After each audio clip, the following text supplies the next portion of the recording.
basket, and he made her unpack the whole of the pots for him. He inspected all of them, lifted them up, put his nose to them, and at length said, "The jam seems to be good to me, so weigh me out 4 ounces, dear woman, and if it is a quarter of a pound, that is of no consequence." The woman, who had hoped to find a good sale, gave him what he desired, but went away quite angry and grumbling. "Now, God bless the jam to my use," cried the little tailor, "and give me health and strength." So he brought the bread out of the cupboard, cut himself a piece right across the loaf, and spread the jam over it. "This won't taste bitter," said he, "but I will just finish the jacket before I take a bite."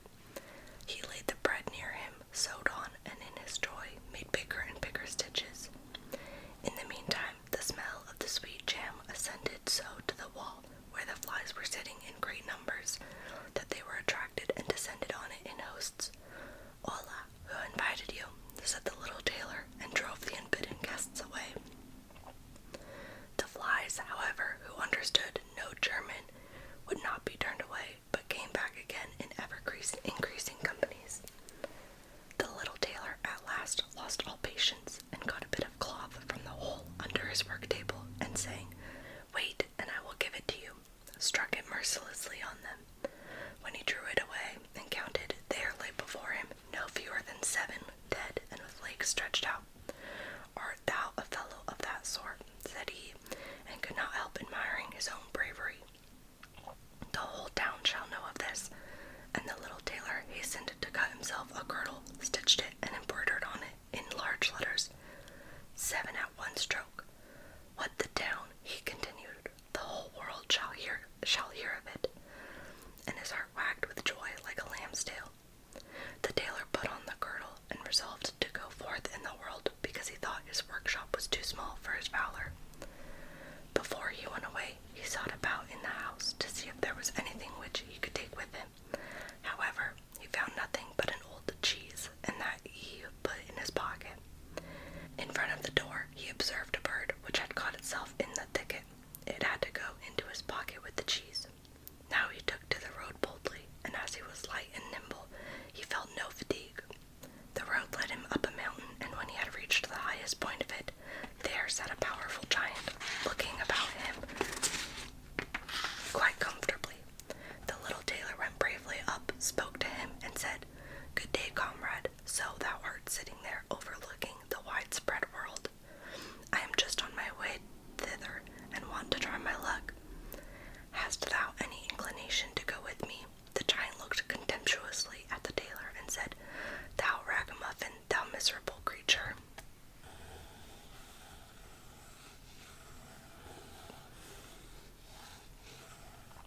"Oh, indeed," answered the little tailor, and unbuttoned his coat, and showed the giant the girdle. "There mayst thou read what kind of a man I am."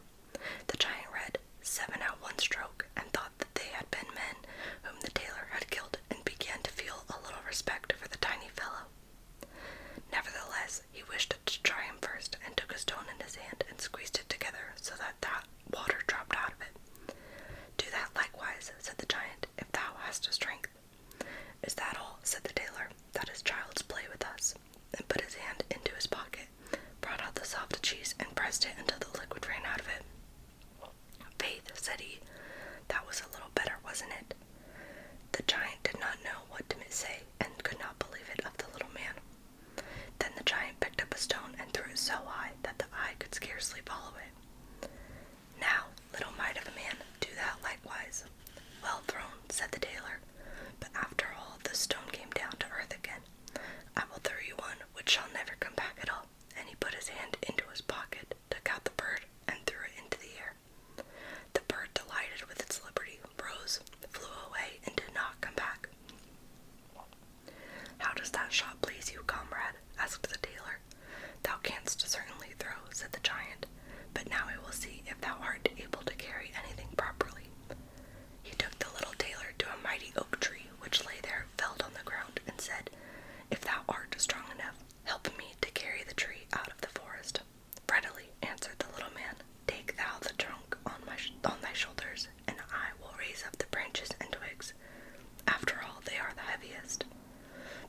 said they. What does the great warrior here in the midst of peace? He must be a mighty lord. They went and announced him to the king, and gave it as their opinion that if war should break out, this would be a weighty and useful man, who ought on no account to be allowed to depart. The council pleased the king, and he sent one of his courtiers to the little tailor to offer him military service when he awoke. The ambassador remained standing by the sleeper, waited until he stretched his limbs and opened his eyes, and then conveyed to him this proposal. For this very reason have I come here, the tailor replied. I am ready to enter the king's service. He was therefore honorably received, and a special dwelling was assigned to him. The soldiers, however, were set against the little tailor, and wished him 1,000 miles away. What is to be the end of this? They said amongst themselves. If we quarrel with him, and he strikes about him, 7 of us will fall at every blow. Not one of us can stand against him. They came therefore to a decision, betook themselves in a body to the king, and begged for their dismissal. We are not prepared, said they, to stay with a man who kills 7 at one stroke. The king was sorry that for the sake of one he should lose all his faithful servants, wished that he had never set eyes on the tailor, and would willingly have been rid of him again. But he did not venture to give him his dismissal, for he dreaded lest he should strike him and all his people dead, and place himself on the royal throne. He thought about it for a long time, and at last found good counsel. He sent to the little tailor, and caused him to be informed that as he was such a great warrior, he had one request to make to him. In a forest of his country lived 2 giants, who caused great mischief with their robbing, murdering, ravaging, and burning, and no one could approach them without putting himself in danger of death. If the tailor conquered and killed these 2 giants, he would give him his only daughter to wife, and half of his kingdom as a dowry. Likewise, 100 horsemen should go with him to assist him. That would indeed be a fine thing for a man like me, thought the little tailor. One is not offered a beautiful princess and have a kingdom every day of one's life. Oh yes, he replied, I will soon subdue the giants, and do not require the help of the 100 horsemen to do it. He who can hit 7 with 1 blow has no need to be afraid of 2. The little tailor went forth, and the 100 horsemen followed him. When he came to the outskirts of the forest, he said to his followers, just stay waiting here. I alone will soon finish off the giants. Then he bounded into the forest and looked about right and left. After a while he perceived both giants. They lay sleeping under a tree, and snored so that the branches waved up and down. The little tailor, not idle, gathered 2 pockets full of stones, and with these climbed up the tree. When he was halfway up, he slipped down by a branch until he sat just above the sleepers, and then let one stone after another fall on the breast of one of the giants. For a long time the giant felt nothing, but at last he awoke, pushed his comrade, and said, Why art thou knocking me? Thou must be dreaming, said the other. I am not knocking thee. They laid themselves down to sleep again, and then the tailor threw a stone down on the second. What is the meaning of this? Cried the other. Why art thou pelting me? I am not pelting thee, answered the first, growling. They disputed about it for a time, but as they were weary, they let their matter rest, and their eyes closed once more. The little tailor began his game again, picked out the biggest stone, and threw it with all his might on the breast of the first giant. That is too bad, cried he, and sprang up like a madman and pushed his companion against the tree until it shook. The other paid him back in the same coin, and they got into such a rage that they tore up trees and belabored each other so long that at last they both fell down dead on the ground at the same time. Then the little tailor leapt down. It is a lucky thing, said he, that they did not tear up the tree on which I was sitting, or I should have had to spring onto another like a squirrel, but we tailors are nimble. He drew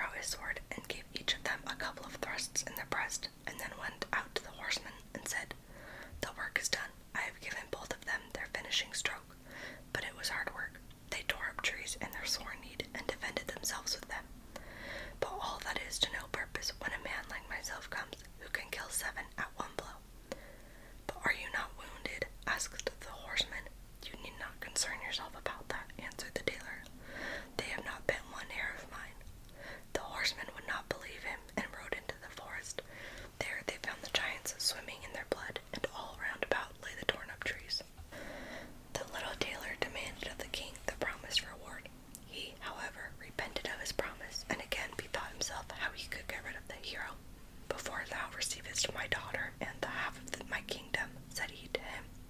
"Thou must perform one more heroic deed. In the forest roams a unicorn which does great harm, and thou must catch it first. I fear one unicorn still less than 2 giants.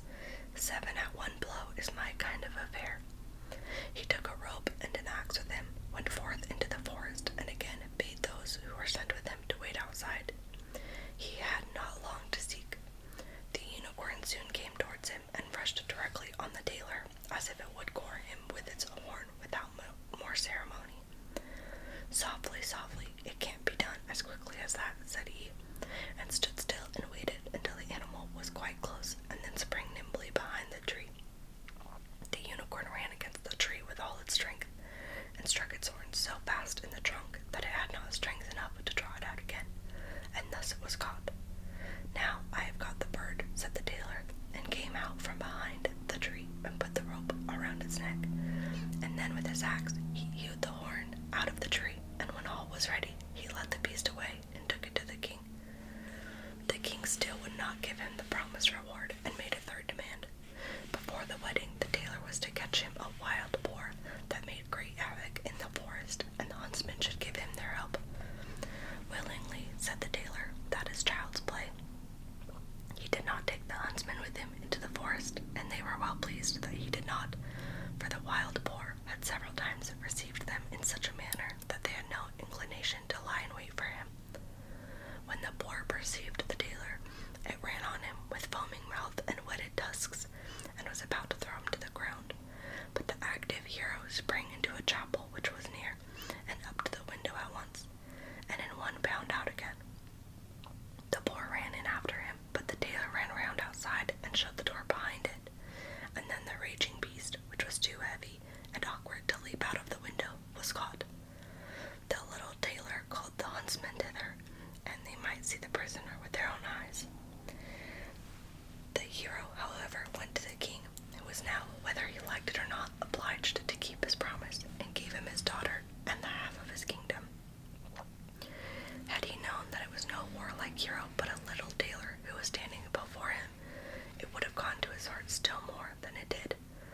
The wedding was held with great magnificence and small joy, and out of a tailor a king was made.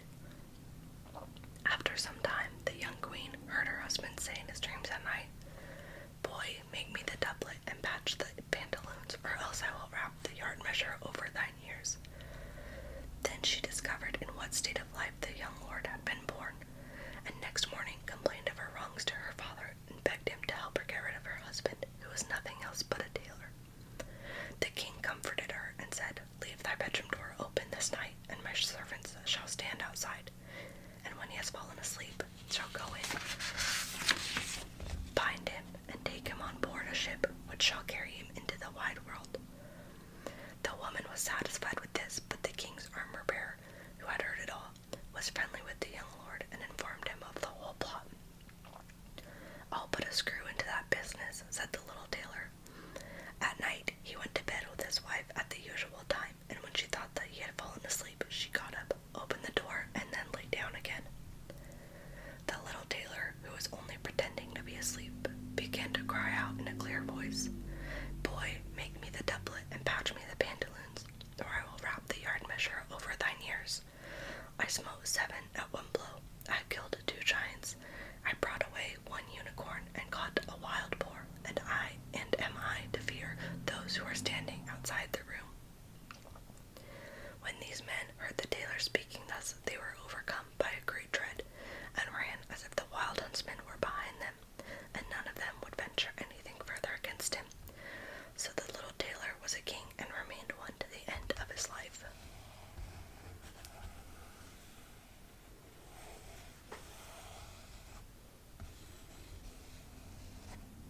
Cinderella. The wife of a rich man fell sick, and as she felt that her end was drawing near, she called her only daughter to her bedside and said, "Dear child, be good and pious, and then the good God will always protect thee, and I will look down on thee from heaven and be near thee." Thereupon she closed her eyes and departed. Every day the maiden went out to the mother's grave and wept, and she remained pious and good. When winter came, the snow spread a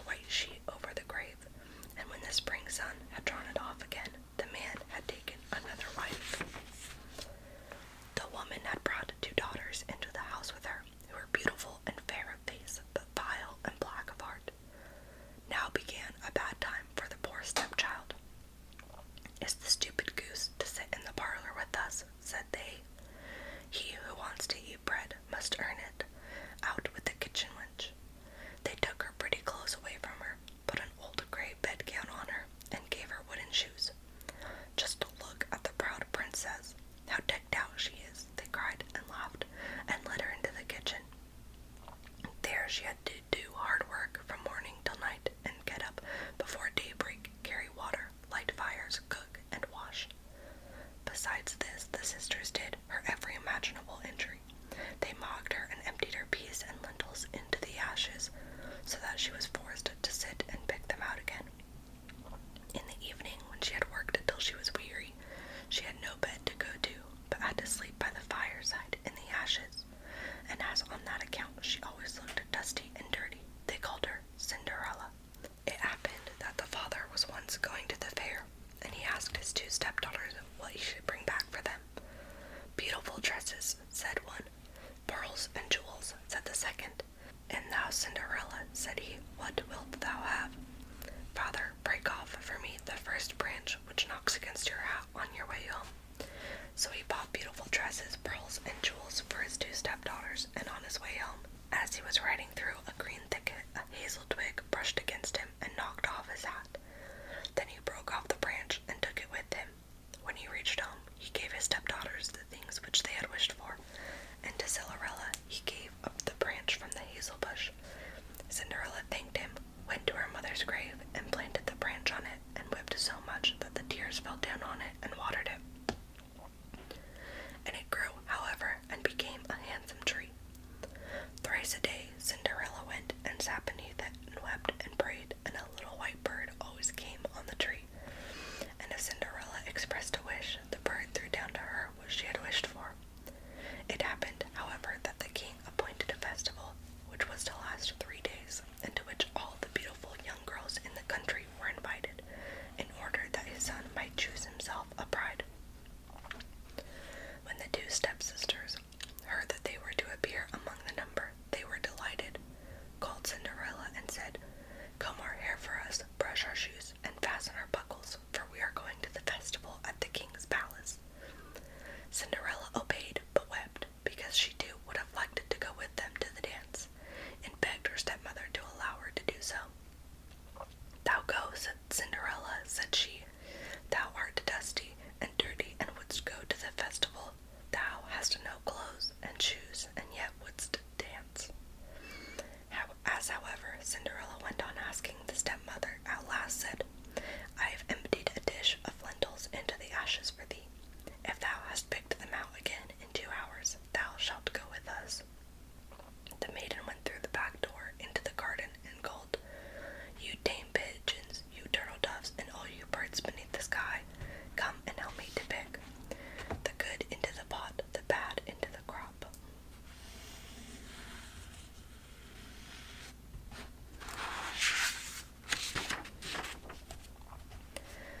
Then 2 white pigeons came in by the kitchen window, and afterwards the turtle doves, and at last all the birds beneath the sky came whirring and crowding in, and alighted among the ashes.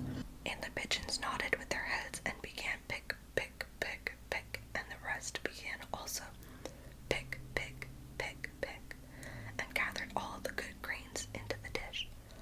Hardly had 1 hour passed before they had finished, and all flew out again. Then the girl took the dish to her stepmother, and was glad, and believed that now she would be allowed to go with them to the festival. But the stepmother said, "No, Cinderella, thou hast no clothes, and thou canst not dance. Thou wouldst only be laughed at." And as Cinderella wept at this, the stepmother said, "If thou canst pick 2 dishes of lentil out of the ashes for me in 1 hour, thou shalt go with us." And she thought to herself that she most certainly cannot do. When the stepmother had emptied the 2 dishes of lentils amongst the ashes, the maiden went through the back door into the garden and cried, "You tame pigeons, you turtle doves, and all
She danced till it was evening, and then she wanted to go home. But the king's son said, I will go with thee and bear thee company, for he wished to see whom the beautiful maiden belonged. She escaped from him, however, and sprang into the pigeon house. The king's son waited until her father came, and then he told him that the strange maiden had leapt into the pigeon house. The old man thought, can it be Cinderella? And they had to bring him an axe and a pickaxe, that he might hew the pigeon house to pieces. But no one was inside, and when they got home, Cinderella lay in her dirty clothes among the ashes, and a dim-lit oil lamp was burning on the mantelpiece. For Cinderella had jumped quickly down from the back of the pigeon house and had run to the little hazel tree, and there she had taken off her beautiful clothes and laid them on the grave, and the bird had taken them away again, and then she had placed herself in the kitchen amongst the ashes in her grey gown.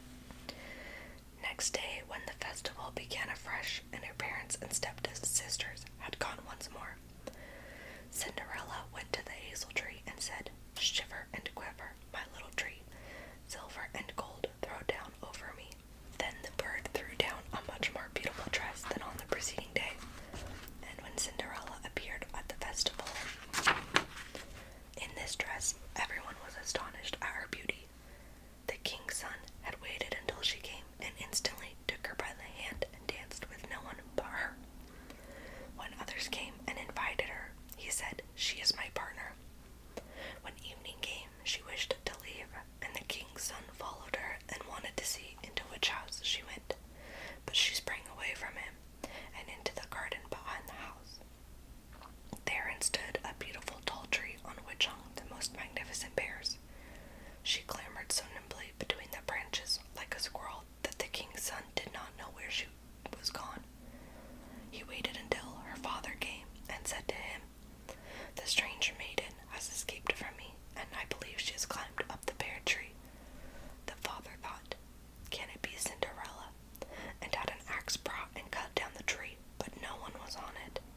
And when they got into the kitchen, Cinderella lay there amongst the ashes as usual, for she had jumped down on the other side of the tree, and had taken the beautiful dress to the bird on the little hazel tree, and put on their grey gown. On the third day, when the parents and sisters had gone away, Cinderella went once more to her mother's grave, and said to the little tree, Shiver and quiver, my little tree, silver and gold throw down over me.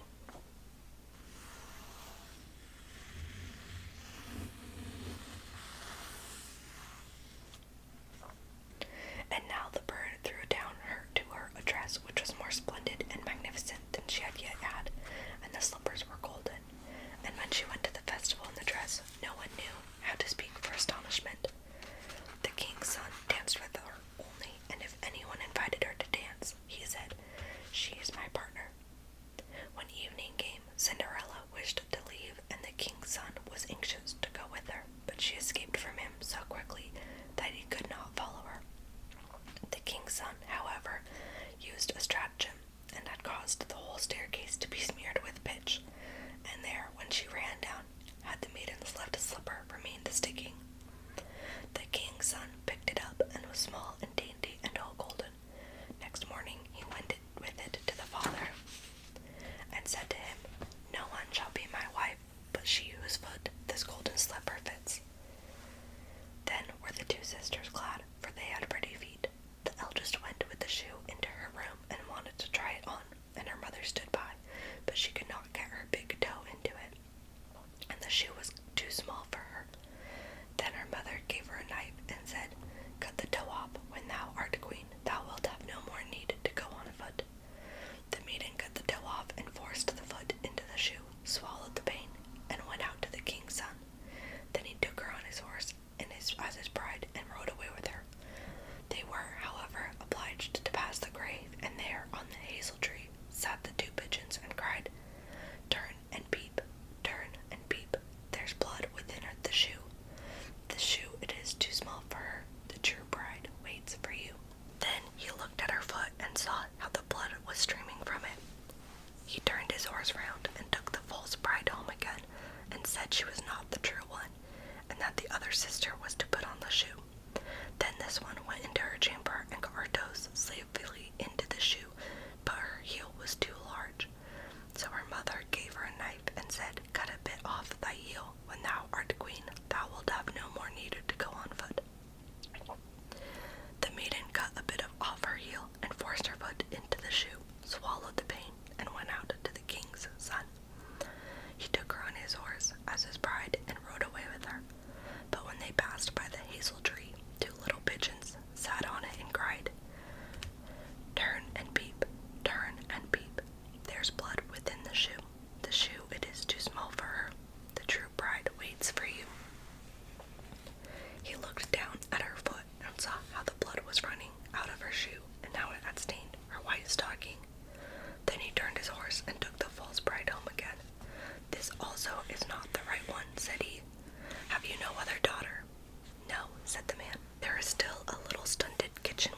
voice cried, "Turn and peep, turn and peep. No blood is in the shoe. The shoe is not too small for her. The true bride rides with you." And when they had cried that, the two came flying down and placed themselves on Cinderella's shoulders, one on the right, the other on the left, and remained sitting there. When the wedding with the king's son had to be celebrated, the two false sisters came and wanted to get into favor with Cinderella and share her good fortune. When the betrothed couple went to church, the elder was at the right side and the younger at the left, and the pigeons